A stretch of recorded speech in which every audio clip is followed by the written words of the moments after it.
We call this the Titans of Telecom panel. Woo! Man, round of applause for these guys. These guys make it happen in our business every single day. Appreciate you guys being up here, man. So we are basically going to ask these guys a series of questions, and they're gonna have a certain period of time to answer those questions, anywhere from 2 to 10 minutes per question, whatever you feel the appropriate time frame is. You know, we're gonna get this thing kicked off. I think we're all in here. So, Kev, do you want to say a few words? So first of all, what's everyone think about channel source?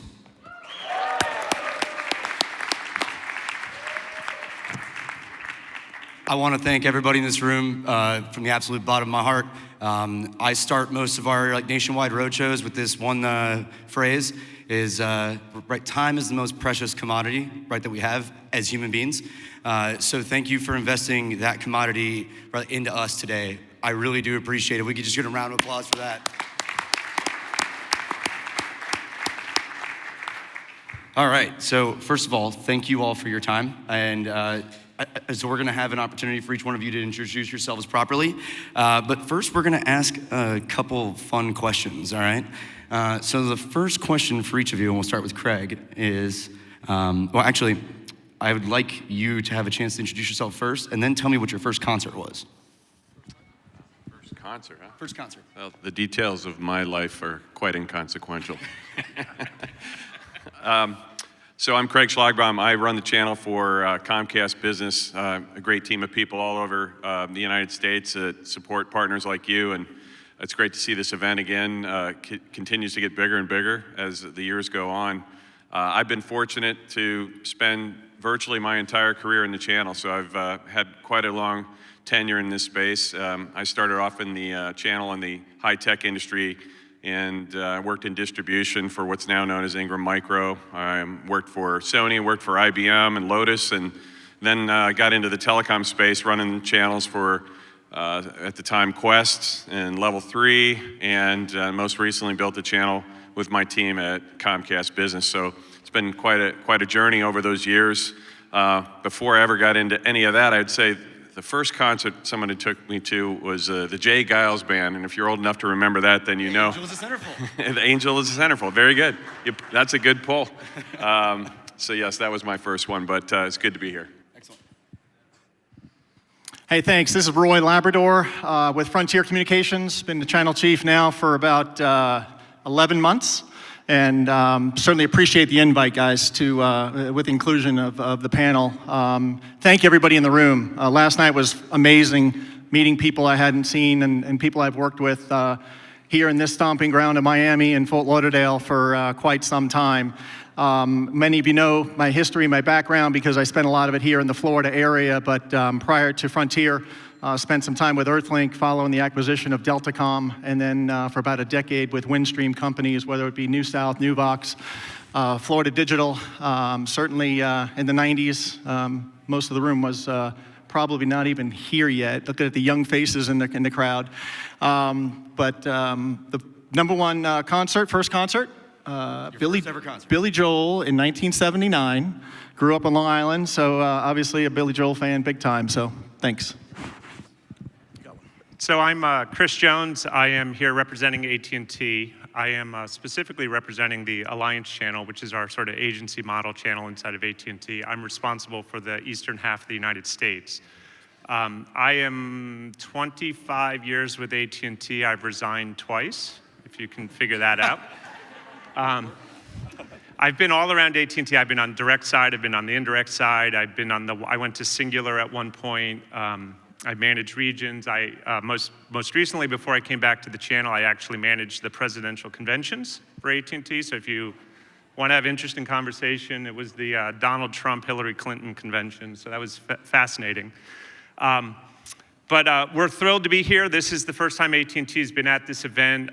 We're new to the TCG community. We've had a lot of success this year. We're looking forward to leveraging this event and all of the relationships with all of you to have even more success in 2019 and beyond. The first concert was U2. Good one. Solid. I almost want to lie about my first concert, but we'll get to that. Kevin fully expects me to have some real cool story about the Dead in Santa Ana. It's not going to be that. But my name's Kurt Allen. I'm the channel chief at Windstream Enterprise, celebrating my 1-year anniversary today. Thank you. I actually go way back with the guys at TCG. In my prior life, I had a master agency called X4 Solutions, and we were partners with TCG going back to 2005 with Jack and Lou and Alan and the boys. So long-term partnership till we sold that business in 2016, and I'm sure there's still business going back and forth between that old entity. So I come from the agent side, so I love coming to these events. That's certainly the hat that I still wear even though I'm sitting on this side, or as I think someone said it well, that we have a pirate driving the ship. So, arg. But my first concert, unfortunately, it was so close, it could have been the Ramones in '84, but it wasn't. It was the Cars, which was a good show, by the way. Cars, Heartbeats. Okay, Yeah. okay. Good morning, everyone. My name is Chris Chekai. I'm with Charter Spectrum Business. I am the VP of Strategic Channels, which consists of channel partners, VARs, and national accounts. We're excited to be here representing our partnership here with TCG. I grew up in telecom and software through AT&T and Lucent Technologies, and then transitioned to the mobile networks, Sprint and Nextel. And then most recently, I came from Oracle on the technology side, where we exited a company where I started a channel program, and then most recently recruited into Charter Communications about 1.5 years ago. My first concert was 9 Inch Nails, Trent Reznor.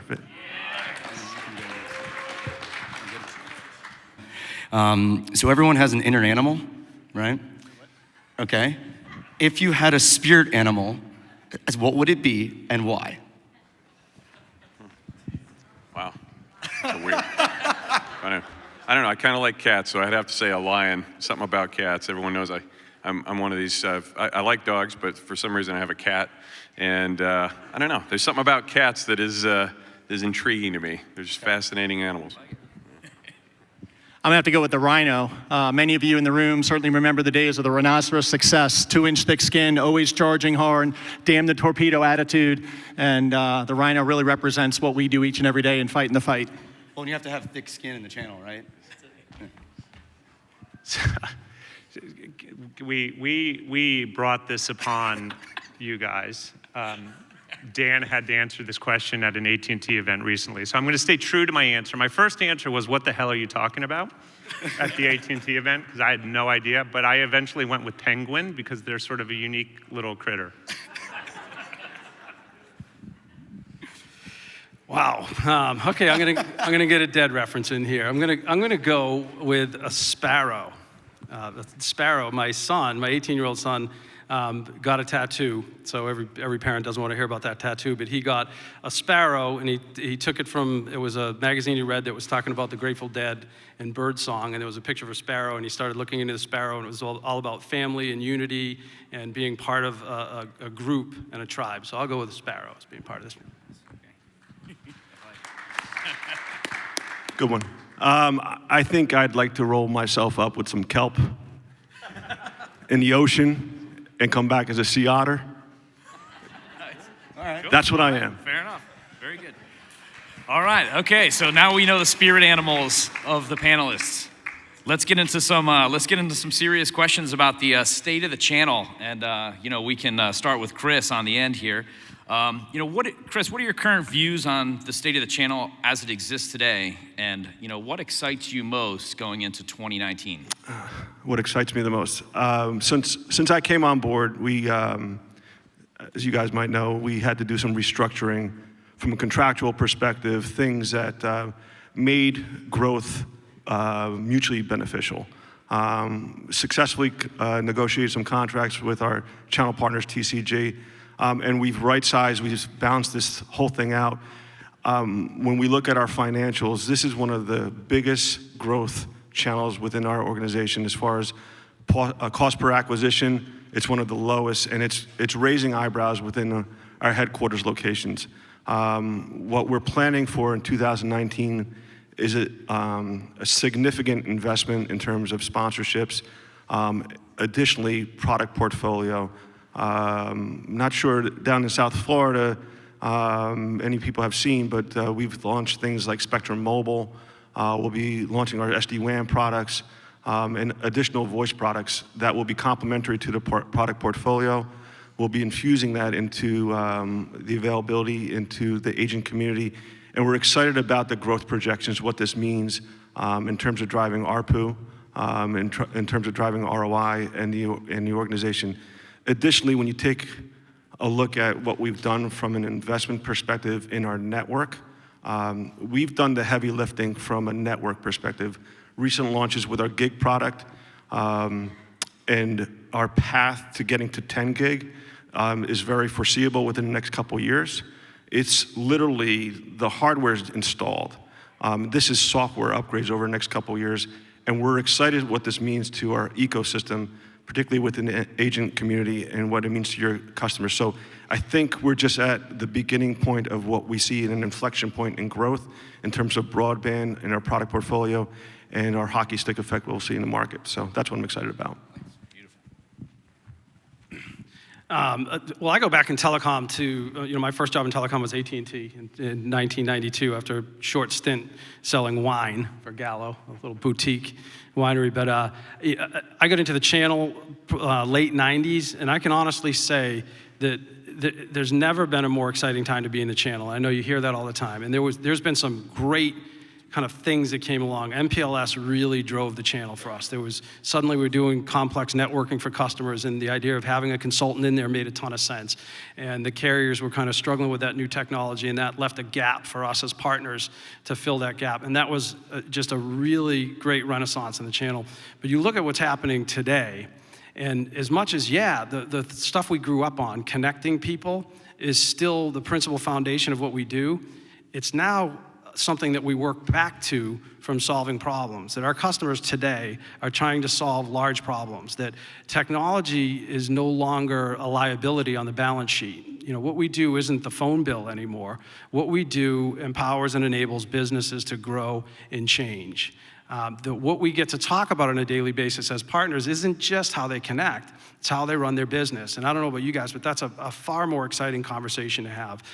When I came back to work after failing miserably at retiring, I came to Windstream because they had, the foundation was there. Joe Harding, our chief marketing officer, had put together products and platform that recognized where the marketplace was headed.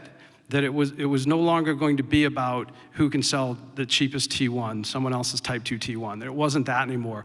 It was empowering networks to drive things like UCaaS, CCaaS, to help customers, to guide customers, be that Sherpa to help them get to things like SD-WAN, so they could enable things like the Internet of Things and all those other things there. But Lane Levine, who I work for, stood in front of our board 6 weeks ago. And our break is about 25%, 75% between direct and indirect today. He told the board that when we grew to the $5 million a month in production channel that sales unit that we need to be, that 55% of the deals will have a partner involved. We'll be rolling out in January a really aggressive channel integration model, recognizing that. We want to align you guys with our sellers in the street so we can go out and execute large, complex deals. So for all of you folks that are still carrying a bag and still have your agency, hang on to it. It's going to be a great ride.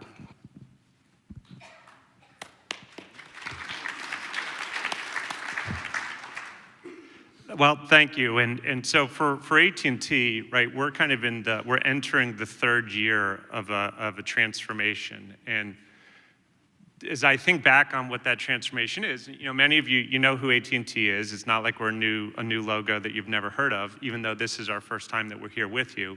But we're making a transformation away from a very direct-centric company into a much more indirect-friendly company, right? And when you think of why, right, most of you have been around long enough to know we've had our sort of ups and downs, right? But we've made some significant changes inside of AT&T at the highest levels of our company, and really we're run by CIOs today. And when you think about how CIOs think about their business, CIOs think about indirect channels.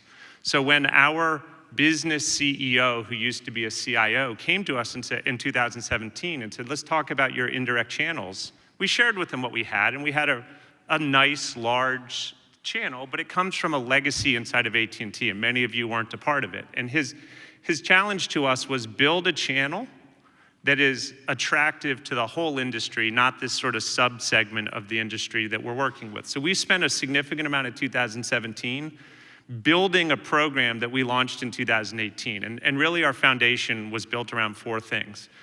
Products and services. We feel that all of you, when you look at indirect channel at your programs and who you want to partner with, compelling products and services is key, right? If the companies you're working with don't have services your customers want, they're not a valuable partner to you. We at AT&T have always felt that we have compelling products and services, and quite candidly, we may have more products and services that you even realize we have. And at a later moment, I may kind of touch back on some of the things that we offer that you might not even realize. But we felt good about our products and services. Where we didn't feel so good were the other 3 pillars: culture, enablement, and commission. Right? These were largely the things that drove you away from AT&T. Right? And we spent the better part of a year working inside of AT&T to make sure that people understood if we were going to invest in indirect channels, these were the things that we needed to invest in. So it started at the top and it worked its way down. Things around rules of engagement, channel integration, compensation policies for our direct sales force, the tools and the way that you interact with AT&T. We've spent tens of millions of dollars of capital in our infrastructure to make sure that how you deal with us and how we pay commission is kind of current and state of the art, right? Making sure that the post-sale, the pre-sales, the point of sale, the post-sale support, the systems, the tools, that you have what you need on that front. And then lastly, from a commission model, we moved from an upfront commission model into kind of a multi-tiered model with residual commission amongst other things. And what we did is we launched that at the end of 2017. It became effective in 2018, and 2018 was the year of execution, right? And we've crushed it from a mind share perspective, from a results perspective. You know, Kurt talks about the size of the channel contribution inside of Windstream, right? AT&T Business is a $70 billion business. So the percentage of our revenue that comes from channels is small when you think about a $70 billion business. But for the second year in a row, last week we had our big channel event. The second year in a row, our CEO told our channel partners that he wants more than 50% of the revenue to come from channel partners. Now, is that gonna happen in 2019, 2020? Probably not, right? When you think about a $70 billion business, but it's a significant mind share shift for AT&T, right? So when you think about that, what I would encourage you all is if you haven't worked with the TCG team to talk about an AT&T solution and how you should talk to your customers about an AT&T solution, go talk to them and go think about rebuilding a practice that positions AT&T products and services to your customers. We have compelling products and services. Your customers know who we are, right? The important things is the support, the infrastructure, the culture that AT&T's rolled out is really gonna be a different experience than what you're used to. So from our perspective, 2018 was kind of our coming out party. 2019, we have huge expectations for what we're gonna do together, and we look forward to working with all you to take advantage of that. So from a Frontier perspective, there are a lot of things that we've learned this year, and I could tell you, standing up a channel with resources that were given us, we were afforded some resources, additional resources earlier this year, and not only a great partner support team to better enable you guys to do what you do. And I think when you look at where we've been, where we are, what's so exciting about where we're going, it really is all about the ability to drive additional sales automation into the business, creating those ways in which we can provide y'all an easier access to Frontier and making it easier for you to do business with us through TCG. The landscape of our product roadmap, you're gonna hear about a lot of great products coming out in the first quarter, including our SD-WAN delivery, which will be called Connect WAN. You know, while we're not first, hopefully we're not last to market with specific to getting into that space, but there's certainly a piece of it for us to go get as well because of our fiber-rich markets and our density. And a lot of our partnerships on the wholesale agreement side have really increased drastically over the last year. Two other areas that I think you're going to start to see in a hosted solution, Frontier Anywhere, which historically the channel has not been able to sell. quite honestly, it was a straight pass-through from Mitel, and the margins were not rich enough for us to allow you all to sell it. So January, we're going to be launching our Frontier Anywhere UCaaS offering, which will be great to, again, be in that space and have an opportunity to best serve. And it's going to be highly focused on small seats, small seat volume, 1 to maybe 50, maybe up to 100. It's not going to be a 500 seat type application, but it's certainly another great add on the product roadmap that's going to allow us to be in the conversation. And then the last piece, I think, going into next year is we continue to receive tremendous support from our senior leadership team.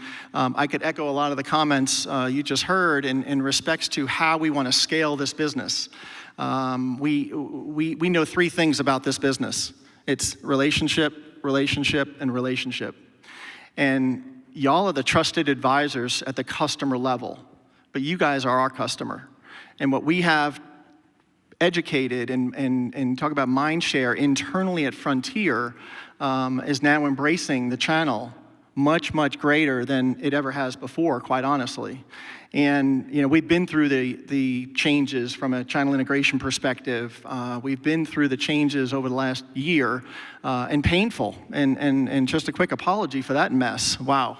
But I could tell you where we are now in performing to our SLAs and being able to turn around quotes and being able to provide and stand up a program. I couldn't have done it without the team that I have, and the only one present is Mary Ann. But I would just tell you that we have a huge commitment coming in 2019.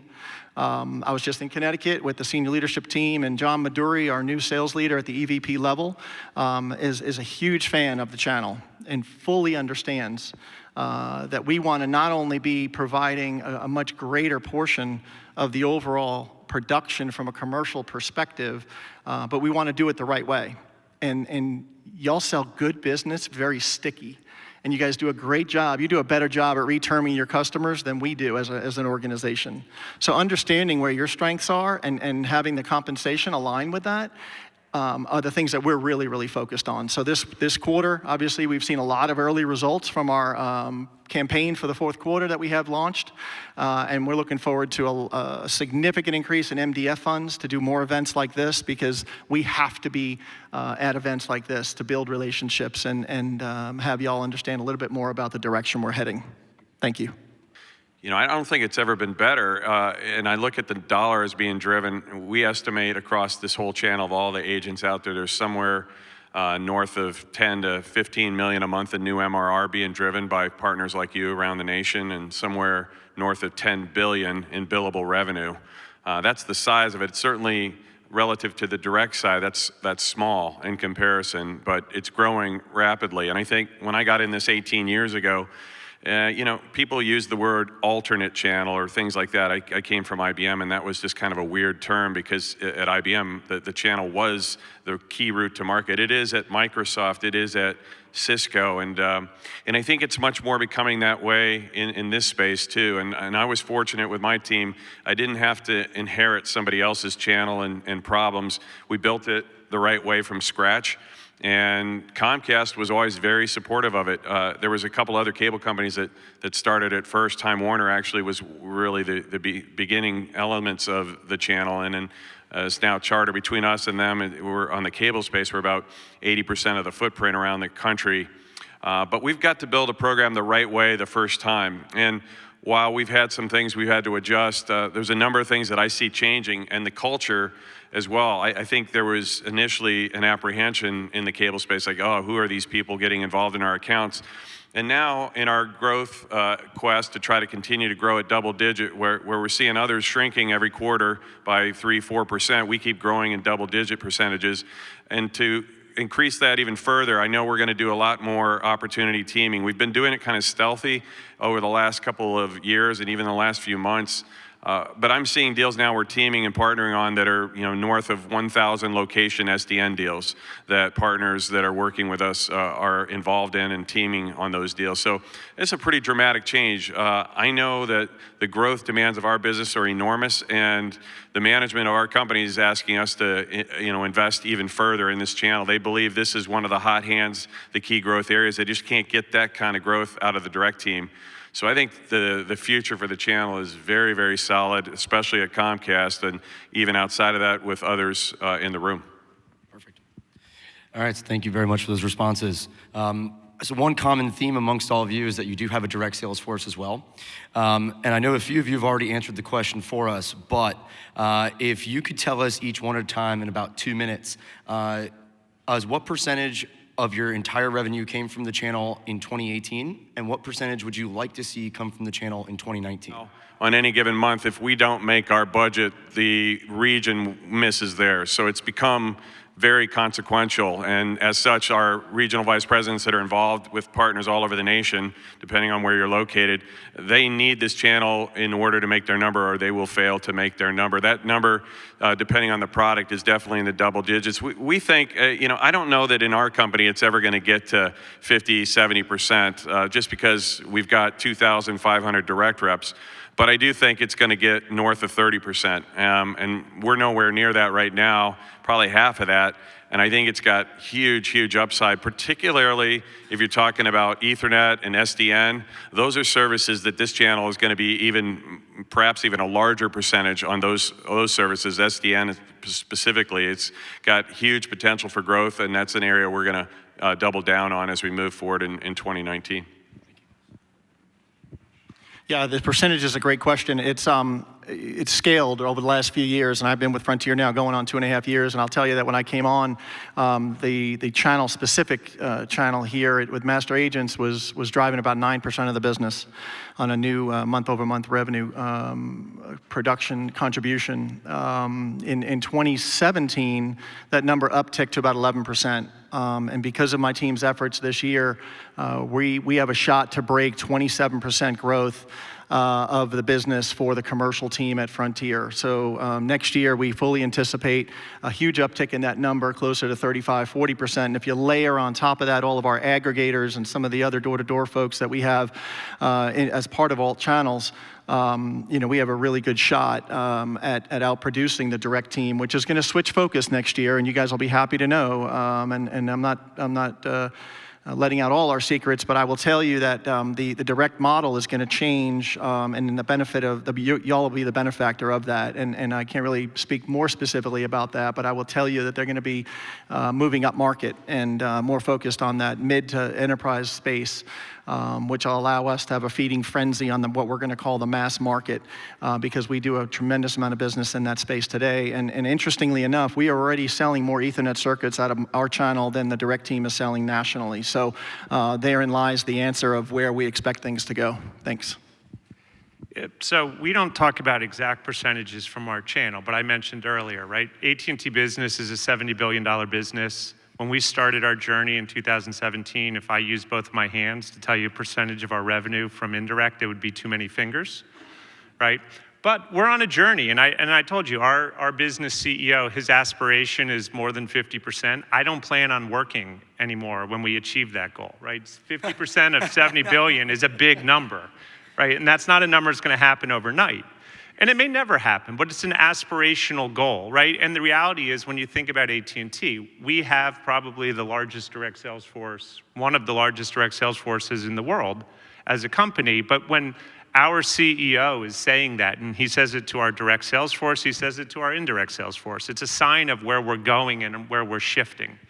And as a result, because we've been such a direct-centric company, there are a lot of internal policies that we've put in place to correct some of the nonsensical behavior that our direct sales force has done in the past to enable that and make that happen. So what I would tell you, as I said, aspirationally, 50% of our revenue coming from indirect channels. I don't plan on being around to see that happen, but it's a good goalpost of where we're headed to. So we're just a little boutique company at $6 billion, so that slightly the hill isn't as far to climb. But as I was saying before, the way I measure it, it's less about kind of the percentage of gross revenue, and it's more about, I talk about production today. And so we produce about 25% of the production in a given month comes from this partner channel. We'd like that to get north of 50% over the next couple of years. Now, that's not necessarily, how are we counting those dollars? Our top 20 opportunities that we're working on as a company today, 11 of them are channel integrated, even under our old kind of reactive channel integration policy. Just the marketplace has become such that all deals of substance look better with a partner involved. That when our direct group is in a very large deal, we know there's partners involved. The jeopardy is that those partners involved, but they're not getting paid by us, they may be getting paid by someone else. So in those large deals, we're gonna aggressively court who the partners are. We're gonna proactively go out to partners come January with our pipeline. You know, I've got sales directors in markets who say, I love the top half of my pipeline. I'm not crazy about the bottom half of my pipeline. I say, well, give me the bottom half of your pipeline. I've got partners in your backyard that probably have relationships. Let's go to market together. So that's our path to getting north of 50%, but that's the goal, be north of 50% with a partner involved on deals. Thanks. In terms of growth projections for next year, I can tell you my organization has been the fastest growing organization within Spectrum, strategic channels. We've already provided or gotten our numbers for 2019. We're going to be somewhere between 25 and 31% for next year. What will complement that and catapult that potentially even larger is the additional products that we'll be adding to the product portfolio that will be available, along with the automation tools. We recently launched BuyFlow, and we'll have things like order status tracking tools that will further enable our ecosystem, get our folks out in front of agents and recruiting, and making it easier to do business with us. So aggressive numbers, but based on what we're adding to it, our product portfolio and network enhancements, we believe that's attainable and then more. Excellent. All right, so the first individual question is actually for Chris Jones. So your channel program is very different than most in the fact that you allow us and you allow all the partners, right, to actually partner with your direct sales reps. So, right, like what advice would you give to the partners here in the room on how to take advantage of that program and why? Yeah, so I think it is when you think about the evolution we're going through, that channel integration that we've talked about is really important. And our direct sales force is sort of passively tracked on how often you all are engaged in an opportunity, right? So what I would ask all of you to do as partners with TCG is, are you talking with a direct salesperson at AT&T on at least a weekly basis, right? Because the opportunity for you is when you engage with us on a potential customer that you have, there's the inverse can happen where the direct sales force, as they begin to understand who you are and get to know you better, they'll engage you on other opportunities, and it starts to really bring things together. The other thing, when you think about AT&T, is we have a massive portfolio of services, right? You probably think of AT&T and you have a legacy mindset of what you think about. But if you get engaged with our direct sales force and you're a classical sort of wireline seller, they can introduce mobility to the discussion. They could introduce security to the discussion. They could introduce, through our network integration opportunities, broadband aggregation and SD-WAN and all kinds of things, right? So there's a lot of things that you, as someone that is a partner in the channel, may or may not realize that AT&T offers. Our direct sales force will have the opportunity to kind of work with you and take opportunities that you've started and grow them in terms of the total portfolio of services that AT&T offers. So my challenge back to you is, if you haven't talked to an AT&T salesperson through the TCG team, find out who in the geography that you work in you should talk to, because they're actively looking for partners to work with. And as we sort of tap into the industry and become much more indirect friendly and continue this evolution we're on, every single day, a direct seller at AT&T, and this is really across all segments, right? Historically, AT&T liked to push channel partners down market, right? Go into the mass markets, go into the small markets, and stay away from the bigger things that we want to hang on to. The reality is right now, we've raised the hard deck of accounts that are completely off limit to indirect channels to a very, very small percentage of our customer base.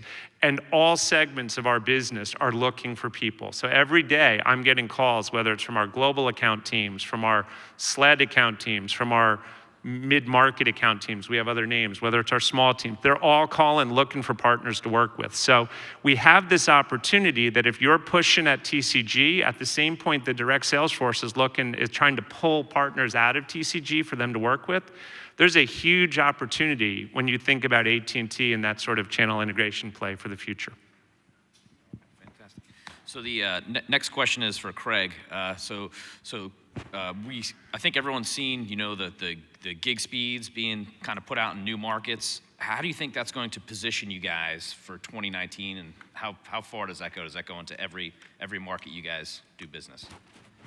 Yeah, well, I think, clearly as we've moved to the cloud, there's an insatiable demand for bandwidth. There's no doubt about that, and it continues to go that way. And when I started here, our top speeds were like 100 megs, and it just goes to show you, just where things have gone in the industry. When I got in this industry, T1 was $1,500 for 1.54 megs, and now we're north of a gig, and the pricing is extremely aggressive. I think, it is going to continue to be a push in that direction of driving prices down. There's Moore's Law that continues to drive costs out of this technology. We see it across the board with Cisco, with Microsoft, with many others in the industry.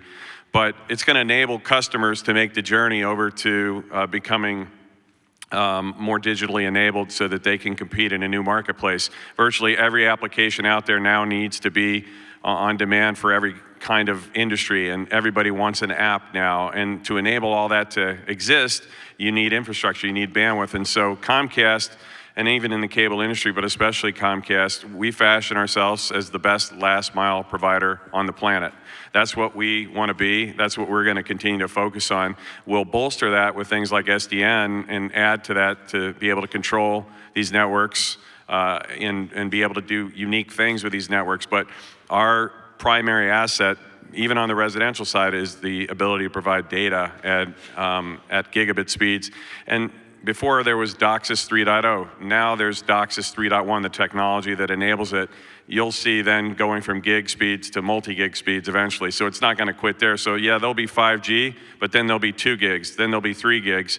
So that's what you got to look at, and I think that's going to continue a long runway as we move forward. All right, awesome. So the next question is actually for the Rhino on the stage. Sorry, I had to throw it in there. So you mentioned that you want to see channel revenue grow, Roy, right? So what do you think is going to be the most significant driver of that growth in 2019 for Frontier? Thanks, Kevin. So, like I mentioned earlier very briefly, we're going to throw some huge resources into the channel, not only from a perspective of feet on the street, but being able to facilitate more of presence at these types of events with the MDF budget requested. And I say requested because I asked for a lot purposely, knowing I wasn't going to get everything I asked for, because we too run a boutique. We're about a $3.5 billion organization. So we definitely anticipate a bigger production coming from all of our subs across the country. And we're building in the landscape, working with TCG and identifying what markets we should be working in, collaborating in, and attacking. Like the comments from Chris, it's interesting from a density perspective, where our fiber exists today. We have to be able to do a better job in leveraging the existence of that fiber, and the need for speed has certainly never been greater. It's only going to get even more so from a gig perspective, and even up to a 10 gig perspective. Some of the technologies that we're testing in the R&D group today, being able to really scale and keep customers. So besides the people factor, the financial factor of being able to have those marketing development funds at a whole new level, the last piece is the sales automation. Last week I was in Dallas with our senior VP of our IT infrastructure team, and we're going to be creating those tools that we're way behind on, that we have on the horizon. So I think that'll have the biggest impact in 2019, allowing you guys, again, making it easier for you to do business with Frontier. Thanks. So next question is for Kurt. Kurt, your background as a master agent, you have some unique and different insight into the channel from a lot of the guys that are on the panel. Windstream and we learned this recently at the advisory board, Windstream has the most SD-WAN customers in the US. What advice do you give the agents in the room on how to better capitalize on that pivot to UCaaS and to SDN? You know, I was talking a little bit about it earlier, that it's these pivots that make the channel so valuable and so important, that we're at a time, and I tie it all together. So it's whether it's SDN, SD-WAN solutions, you know, the WAN, or whether it's what those things power. There's still a ton of money out there in UCaaS and CCaaS. You know, I know that when I was a partner, I rooted for things that caused a little tumult in the industry, that when there was mergers and acquisitions, that was good news for the partner space because things were going to get difficult. There were going to be challenges. I used to joke that as a master agent, I needed 2 layers of ineptitude by the carriers. I need the carriers to struggle with their customers, and I need them to struggle with their partners. And I had that business for 14 years, and thank you, everyone. You never disappointed. There was always room for an agent. You know, and I say that, you know, it's tongue in cheek. You know, we all need to every day wake up and do the best job we can for you. But it's those challenges and those struggles where you guys find your value. So specific to the question with SD-WAN, every customer who buys SD-WAN today is doing it for the first time. You know, no one's circled around. We haven't had a cycle yet. So they need a guide. They're scared. I mean, we all saw the early iterations of this. You know, we're the market leader with around 1,200 customers now in our space. That's nascent. I mean, that is like just the front edge of nothing. So there's a massive amount of opportunity for all of us on this stage to sell a ton of SD-WAN, all of you guys to help customers in that initial iteration of SD-WAN and do it right. They are going to look to partners like you. They know if they ask me, I'm going to tell them all the wonderful things about Windstream's SD-WAN stack and how perfect it's going to be, but they want to hear from you, a carrier-agnostic opinion that can tell them, hey, why is this the right SD-WAN solution for me, and what are you going to do to help me migrate from here to there so that I make sure all the reasons I'm going to SD-WAN, my mission-critical data apps, are not going to go down. So, you know, again, I'll go back to what I said about this being the best possible time to be in the channel, that role as a guide, that role as kind of a Sherpa to walk people into these next generation solutions has never been more viable than it is today. It's not about saving them 20% on that bunch of PRIs they had anymore. It's about taking their technology stack and moving it from a liability to an asset. So the last question, or the last individual question, I guess I should say, is for Chris. TCG is proud to be your fastest growing partner, right?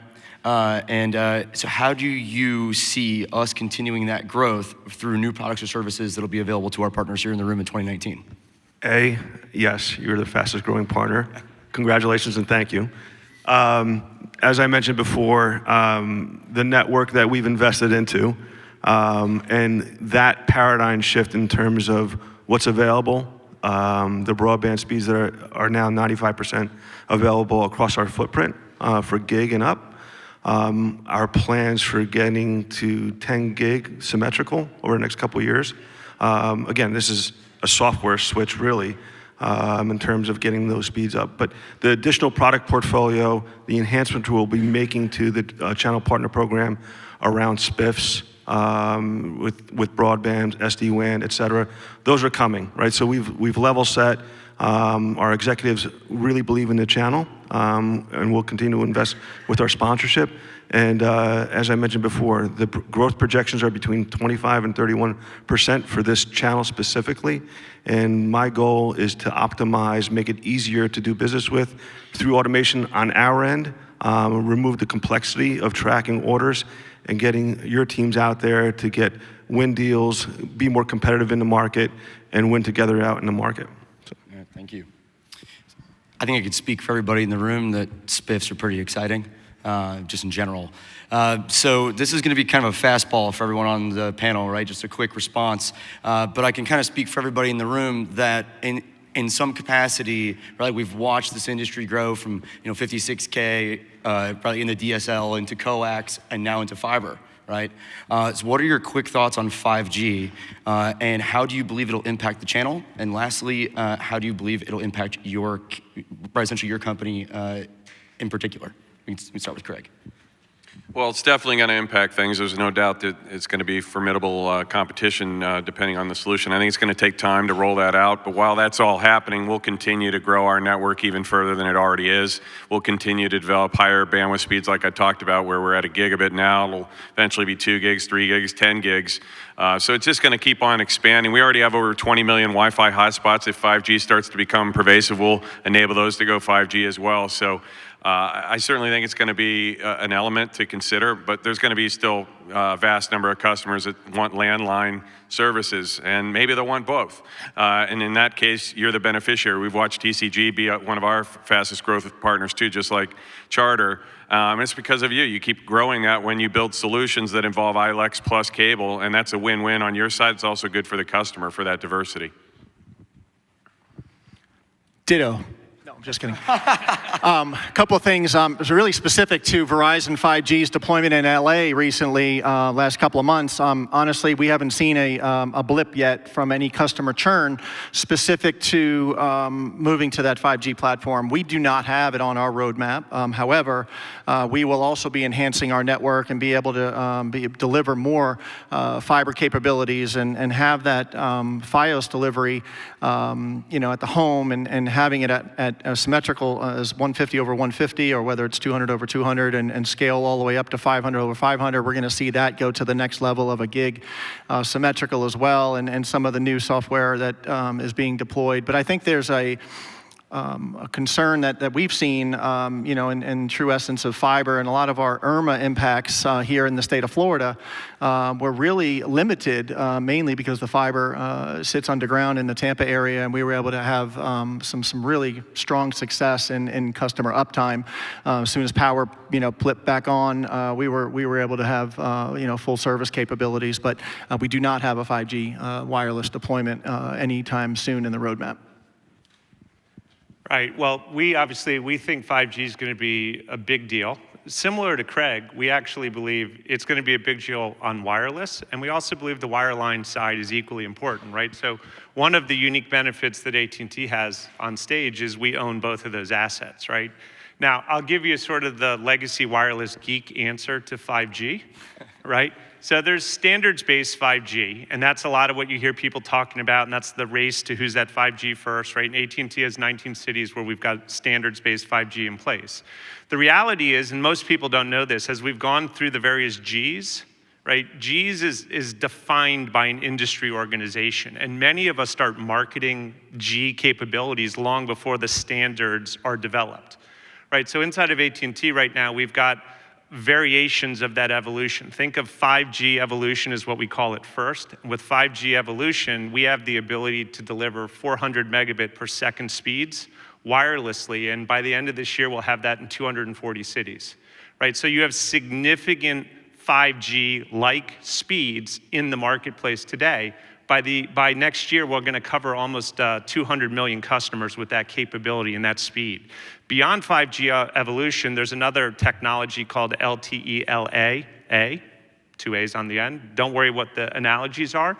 But that capability actually gives you 1 gigabit per second speeds. That is currently deployed in 20 cities around the country. We're going to have 24. We're going to have a total of 24 by the end of the year.